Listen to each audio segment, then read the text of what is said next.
what does it look like for an investor right now? A lot of our people in the growth house community are like, I want to do co-living because Jesse talks about the cash flow all the time. So walk us through that. Yeah. So number one, like, don't get spooked about the rate. Like, usually the people that get spooked about the rate the most haven't looked at the numbers. And so, your interest rates right now are going to be between 7 and 8. That's where the rates are going to be at. You can be in the low 7s if you're at 25 to 30% down. Maybe 20% down if you've got amazing credit. You can be in the low 7s too, some occasions, but you're probably going to be just between 7 and 8%, and it's August 14th. So that being said, if you are buying a regular property, right, we can tackle it 2 different ways. Number one is we just buy it with a I mean, you can use conventional, right? But conventional loan, obviously, if you want to use your income to qualify. I specialize in what are called DSCR loans. Mm-hmm. How did you buy your properties with DSCRs? I bought them conventional. Jesse? Nope. Fill me in. Conventional. So at some point, for myself, right, people told me, Fernando, don't leave your W-2 job. How are you ever going to buy a house? And I was like, dude, there are people smarter than me out there that have figured out how to buy property and not have a W-2 job. Like, there's no way Bill Gates over here or whoever, like those people that are very like smarter than me, they're not over here like, you know what, I'm not going to go build my own company because I want to make sure I can buy a house, like that's not what's going on. So for me, like the last 2 houses that I got, when I did my cash out refis, I was able to get the loan with no money, unemployed, none of my own cash. Like, there's just so many things. I did have good credit. Okay. Just a caveat. So I did have a good credit, and it's called a debt service coverage ratio loan, DSCR. And what that allows me to do is I use the income of the property to help me qualify for the loan. So I don't use my own income. So I don't qualify the person's income. I don't ask for tax returns. I don't ask for pay stubs.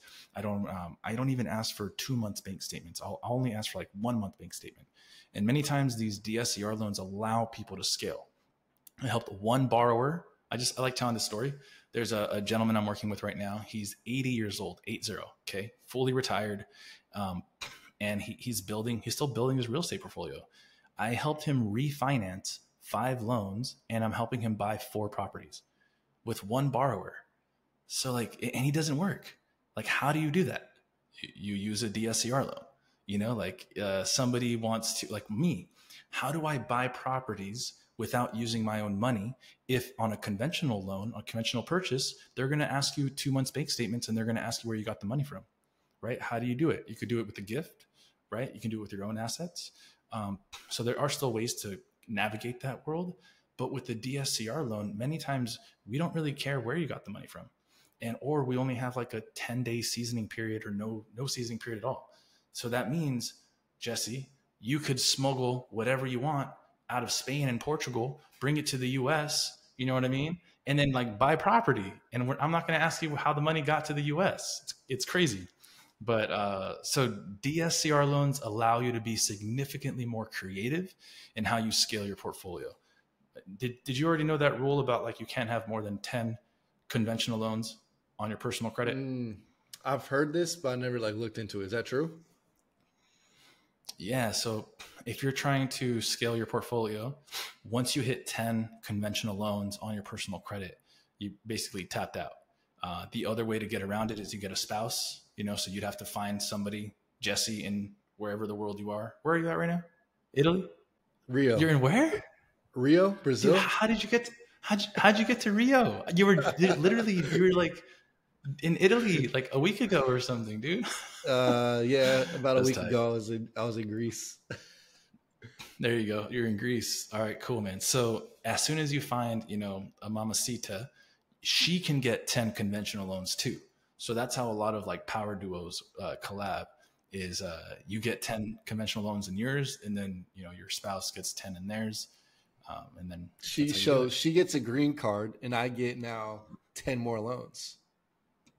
That's it, dude. That's the trade-off, right? And she can use your money. Exactly. Yeah, she'll be spending a lot more than just these houses. Dude, I love it. So So I look at loans as they're just tools.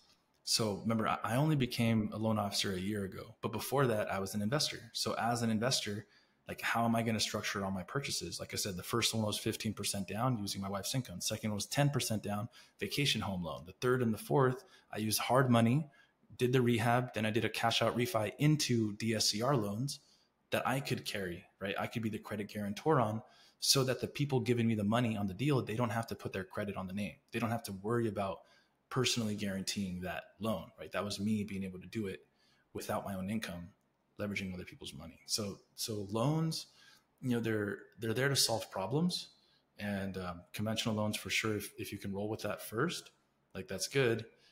Eventually though, like as you look to solve different problems, you got to expand your breadth of tools.